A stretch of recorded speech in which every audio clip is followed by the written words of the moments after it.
Hey, what's up everyone? Josh Quinones here, and today I'm going to be sharing with you all what's on my Samsung Galaxy Z Fold 3. Y'all always seem to enjoy these videos every time I put one out for a new device, so that's exactly what we're going to be doing today. I'm going to be sharing everything from the type of skin that I'm using, to the type of screen protector I use, to the type of case I use, and what my home screens look like, how they're set up, and all that good stuff. So let's go ahead and get started, starting with the outside of the device here. So as you can see, I do currently have a skin on the back of my device here for both the full back and that camera module as well. This is the black camo skin from Dbrand, looking really good there. Look at that. I absolutely love the way this skin looks on this device. And if you find yourself interested in anything in this video, I'll make sure to have links down in the description below. No, this video is not sponsored by anyone. These are just things that I like to use on my device. And I will say this, I was never a skin person until I started using Dbrand skins, because they're just so premium looking and premium feeling as well. Feels really good. Let's take another close look here. Again, the black camo, look at that. Looking really good. So let's go over to the front now. I do have a tempered glass screen protector here on the front. This is the Whitestone Dome Glass Easy Glass screen protector. So there's not a whole lot that goes into putting this on your device. It's not a whole complicated setup like some of their other screen protectors. It's actually really easy to install on this device, and I actually have a video for that as well if you do want to check that out. But it does a great job at protecting this front display on my device, and it is also case compatible. So I do have a case here by Rinky, and I really like this case because it is a clear case, so we're still able to show off what our phone looks like under it, but it has a nice matte finish to it as well. So it's not a super glossy finish to where it's going to attract any fingerprints or anything like that. Look at that, a nice matte finish. Let's get a close-up here. Like I said, this is by Rinky, and it does give your device some good amount of protection while not adding too much bulk to it. So I actually really like this case right here, and I also have a review video on it as well. So let's go ahead and take a look at the front display here. This is pretty much my entire setup. I don't have anything too crazy going on here. The only time I really use this front display is when I need to do something really quick. So I pretty much just have my most used apps right here, and it's only 2 home screens. So I got a calendar here to the right so I can keep up with what day it is and what I have going on that month. And then on my main screen here, I have the date, the time. I got my Google search bar in case I need to search something up real quick. It's right there, easy access, ready to go. And then below that, towards here at the bottom, as you can see, I got a couple of folders. So I have my money folder or finance folder, whatever you want to call it. I call it the money folder, where I have Venmo, Zelle, in case, I need to send somebody money or I'm receiving money from somebody. Got my Samsung Pay app, so I have easy access to that right in front of the phone without having to open it up. And then my PayPal app as well. And then the folder next to that is my social media folder. And of course, I always have to have this on me because I'm constantly checking my social media, to see if there's anybody that's messaged me, maybe tweeted at me or anything like that. Got Twitter, Snapchat, Twitch, and Discord. And then next to that, I got my YouTube apps. Of course, I'm running a YouTube channel, so I got to keep up with it and make sure it's running good, keeping up with how my videos are doing, trying to keep up with the comments. Of course, I can't comment back to every single person. I mean, that's really hard to do, but for those of you who've been following the channel for a while, you do know that I do my best to comment back to each and every one of you. Like I said, I do my best. It's a little hard to do it all the time, but I do my best. And that's what that YouTube Studio app is there for, to keep up with the comments, to see how the videos are doing, to be able to edit the description and tags and all that other good stuff. And then, of course, I have the subscriber count as well, so I can keep up with the amount of subscribers that we're gaining every week or every month. So those apps definitely come in handy when it comes to the channel here. And then right next to that, of course, I got the gallery app in case I just want to pull up a quick picture and show somebody, or maybe I just took a quick picture without opening up the phone and I want to go back and take a quick look at it. I can go ahead and do that. And then down here at the bottom are my must-have apps on every single home screen, which is of course the telephone app if I need to call somebody or look up a contact, anything like that. My Gmail app to keep up with my emails, my Chrome browser, text messaging app. Of course, I'm texting people all day long, so definitely got to keep up with that. If I don't want to have to, open up the device to text anybody, I can easily open that. I can use it one-handed using the swipe to text, which just makes texting so much easier one-handed on this, skinny display we have out here on the outside of the device. And then of course that camera app always has to be there in case something's going on. You got a special moment about to happen. You need to capture that moment, take a quick picture or video. That camera app is right there, ready to go, or you can just double click the power button. Now I am also using the fingerprint sensor on the side, and it works perfect. I never have a time where, you know, it misses. I mean, it gets that fingerprint right on every single time and unlocks the phone very quickly. And that's pretty much all I have for this outside display. Like I said, nothing crazy, 2 home screens. And then of course, if I go to the left, we have the Google feed there. You do have the option of choosing between Google Discover or the Samsung free app. Me personally, I just prefer the Google Discover. So let's go ahead and go into the device itself. Boom, look at that. Nice, big, beautiful display, beautiful wallpaper. We'll get to that in a bit because I always got people asking me where I get my wallpapers. So we'll be going over that app in a bit as well. But this is my main home screen right here. And this is what I'm greeted with every time I open the device. Over here to the left, again, we have that Google Discover. But as you can see here up at the top, we have the weather. Let me go and refresh that. Let's see what the weather's like right now.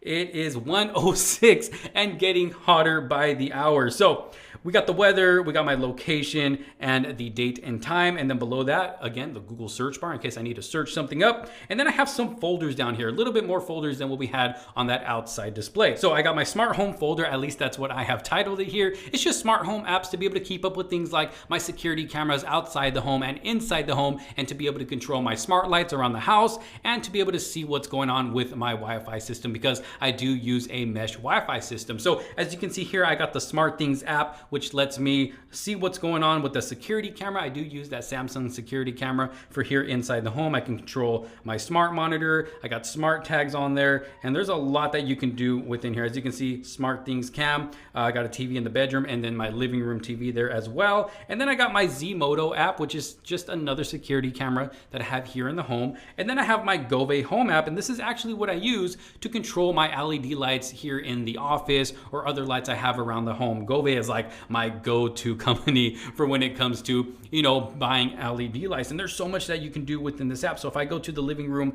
TV right here, as you can see, it's already powered on. I can power it off right here if I really want to, or use the Google Assistant. I can change up the brightness, change up the color, change up the scene. There's so much that you can do within this app to control these LED lights. So it's actually really fun to use. And then I have my Mesh app right here. So as you see, I got a mesh Wi-Fi system going on. Lets me know how many devices are connected to each certain unit and if it's being used or not. And then I got a Toucan app, which is just another security camera app for the cameras that I have outside the home. As you can see, it's currently watching the driveway and the street right there, and it does have a low battery. So it's letting me know that I need to charge it because it is a wireless security camera. And then the folder next to that is my wearable apps folder, just to, you know, I keep them all in one place because sometimes I wear my Galaxy Watch or my TicWatch Pro, which uses Wear OS. And sometimes I use my Soundcore earbuds or my Galaxy Buds or my Pixel Buds. So I have all my wearable apps right here so I can be able to control them all in one place. They definitely come in handy. Next to that is my delivery apps, which is a must, because I recently just had an issue a couple of days ago where a package got delivered. My UPS app told me that it was delivered. I went right outside, maybe about 3 minutes after I got that notification. There was no package outside, and I walked out to the street.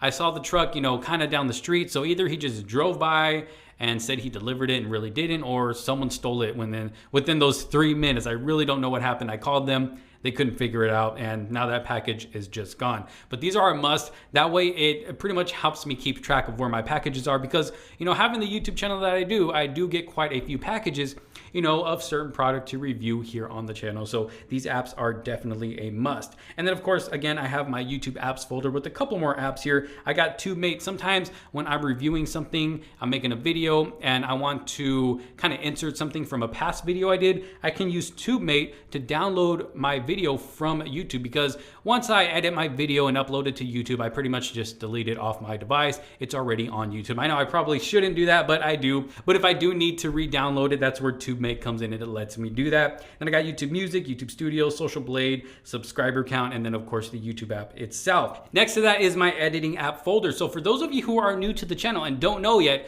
all of my videos on this channel are all actually edited on a smartphone, and all of my thumbnails as well, and just pretty much everything that has to do with my channel is all done on a smartphone until about a year ago when I finally got my Sony ZV-1 to record video. That's what I use to record most of my videos. I still even use my Galaxy S21 Ultra or Note 20 Ultras to still record some of my videos. But as far as the editing part of it goes, when it comes to thumbnails and the video and description and all that's done on my smartphone. And these are the apps that I use right here. So when it comes to the thumbnails, we got PicsArt, Lightroom for Samsung, and Pixel Lab. Those are the 3 apps that I use to edit my thumbnails. So Pixel Lab is actually an app that you can use to edit text or add text to your picture or thumbnail. And then I have Lightroom for Samsung, which just allows me to add things like clarity to a photo or pump up the exposure or shadows or just things like that. You can also add filters. So it's definitely a good app to use to really get into detail with your photo and give it a nice edit, and the quality just comes out great.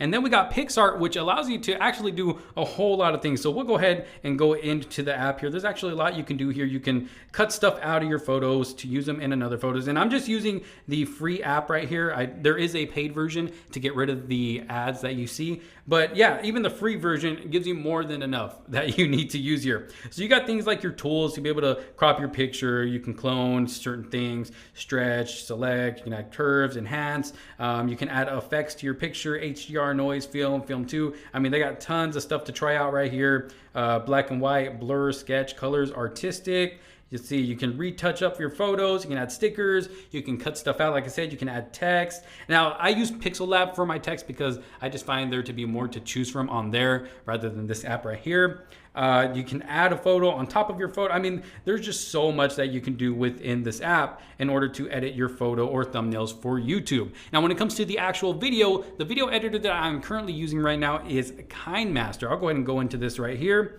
Look at that. So as you can see, I've already edited 2 videos on here for the channel that I have already released. So let me go ahead and go into this one right here. I mean, the video, you can do so much on your device. If you've been thinking about starting a channel, but feel you can't because you don't have all this expensive equipment, I'm telling you right now, you don't need any of that expensive equipment. All you need is your smartphone and you're ready to go. You can use it to record and edit your video and just upload it straight to YouTube. So as you can see, I edited a video right here. You can be able to add stuff on top of your video. So right here, I'm currently talking about this picture that I'm showing. So I was able to add that with layers right here. You can add media, effects, sticker, text, handwriting. If you click on media, that's what you're gonna click on if you want to be able to add your videos to the actual timeline. You can add audio, you can record for voiceovers. And then if you click on the actual clip itself, you can do things like adjust the volume, clip graphics, you can change up the speed, whether you want it slower or faster. You can reverse your video, you can mirror it or rotate it, color filter, adjust the color settings, the brightness and all that other good stuff. I mean, there is so much that you can do within this video editor. It is crazy. There is a free version, but it has a watermark on it. I do pay monthly for this video editor right here. And the one that I used to use was PowerDirector, but I stopped because it kind of started having problems with the footage that I was recording from my Sony ZV-1 when it came to 4K video. Not really sure why. So I haven't used it in a while, but I do have it downloaded because I do want to start using it again. I at least want to try it out to see how it goes, to see how it handles the video now. So I probably will be using that pretty soon here. And then next to that, I got my social media folder, like what we saw with that outside display, Twitter, Snapchat, Twitch, and Discord. And then let me go ahead and rotate my phone back around this way. And then of course down here are my must-have apps. Like I said, I need them on every single home screen, you know, just in case I need to hurry up and pop into it, make a phone call, check my emails. You know, you got the Chrome browser, text messaging, gallery, and then the camera, of course. And then that's pretty much it. I don't have anything crazy going on. I like to keep it nice and simple for myself so I can easily access whatever app I need to get into. Over here to the left, again, a nice clean setup. Got my calendar widget here to the right, like I said, so I can, you know, keep up with what's going on in the month or that day that I am currently in. And then I got a little widget up here, which is a reminders widget. And I currently have a reminder right now, which is remind them to subscribe. So if you're new to the channel and you are not subscribed yet, make sure you hit that subscribe button and notification bell so you don't miss out on any other future videos to come. So now that it's reminded me and I'm all done, all I got to do is just click this box right here and it crosses it out. and now I have no reminders. So pretty easy and simple to use there, a nice little widget to have. And then going down, I got a couple more folders here. We got my movie apps folder, which is Netflix, Disney Plus, Hulu, Vudu if I ever feel like renting a movie. Same thing with Fandango now. And then I got my HBO Max. And then next to that is my finance folder. Again, PayPal, Venmo, Zelle, Samsung Pay, which I do use a lot. And then my Binance app. So I can keep up with what's going on in the crypto world, if I'm making money or if I'm losing money. So Binance US is definitely a good app to have if you are currently involved in any type of cryptocurrency. And then next to that, I have all of the games that I play right here on this device currently. Call of Duty Mobile, Clash of Clans, and I actually made a whole video gaming on this device to show just how well it performs. So you can go check that out if you're interested as well. PUBG Mobile, Sonic Forces, Fortnite, Mario Kart, Game Pass, which works actually pretty good on this device. My PlayStation app, Dragon Ball Legends, My Boy Free, and CSR Racing 2. And for those of you who are wondering what My Boy Free is, it's actually a Game Boy Advance emulator, which just brings back so many memories of when I was a kid and had a Game Boy and played Pokemon on there. Look at this. You can't beat this right here. Look at that. Gives you the full experience of having a real Game Boy, but on a bigger screen than what we had in the past. I mean, look at that. And then you can, let's see if I can find a Pokemon. Look at that. Getting into a fight here. Boom. So definitely a very cool app to have. Again, My Boy Free, you can actually download that off the Google Play Store. And then right here to the bottom left is my Maps app, which I use every single day. Definitely need to have that there. My shopping apps, Play Store, Amazon Shopping, Shop Samsung, and the Galaxy Store. And where the heck is my Best Buy app? I do a lot of shopping on Best Buy as well. Not really sure why it's not in this folder, but it will be shortly. And then I have another folder called Other Apps, which are just apps that I use, every once in a while. I still use them. Calculator, Samsung Notes, the clock. Got my Marriott Bonvoy app right there. If there's ever a time I'm going out of town and I need to get a room, boom, got my app right there. My Ralph's app, because you got to build up those points every time you go grocery shopping. That way it brings the price of gas down for me every time I put gas there at the Ralph's. I got my invoice maker. Sometimes I work with companies on sponsorships. Got to send them an invoice. Boom, it's made right here on my phone.